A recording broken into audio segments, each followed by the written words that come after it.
I'm Stacy Tisdale for Howdini.com. Do you know the most effective ways to study for a test? Do you have to cram, or is it better to have a system?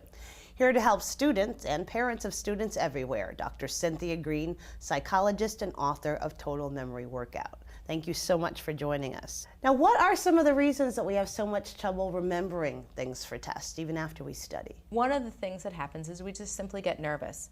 Secondly, we don't often leave ourselves enough time to prepare for tests. Now, what are some of the things we can do to reduce anxiety during test taking? Well, one of the things is to just practice some what I call emergency techniques to reduce our anxiety. Please share. Some things like training yourself to take deep breaths, to count backwards from 20, or even to have a visualization where you can, practice beforehand, imagining something that makes you feel peaceful and calm, so that you can have that image, something that you find relaxing, and you can go to that place to help yourself calm down.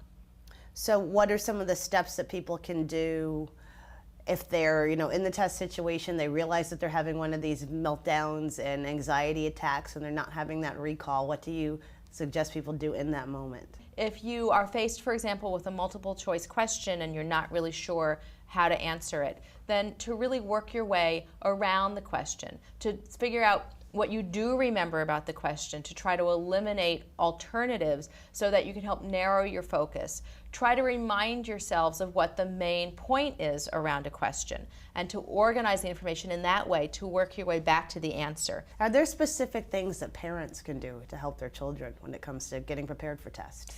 One of the best things I think we can do as parents to help our kids is to teach them good test-taking habits. Learning how to take a test is also learning how to be prepared in terms of getting adequate sleep, eating well, dealing with stress effectively, and finally organizing ahead of time.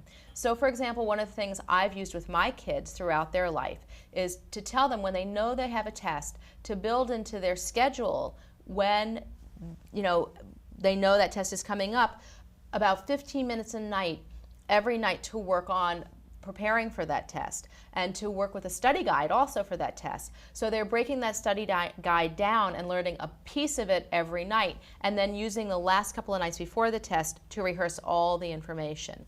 When I think back to college and high school, I remember cramming for those exams, cramming that information. I think I actually thought, if it's right up there up top, newly in my brain, it'll be right there.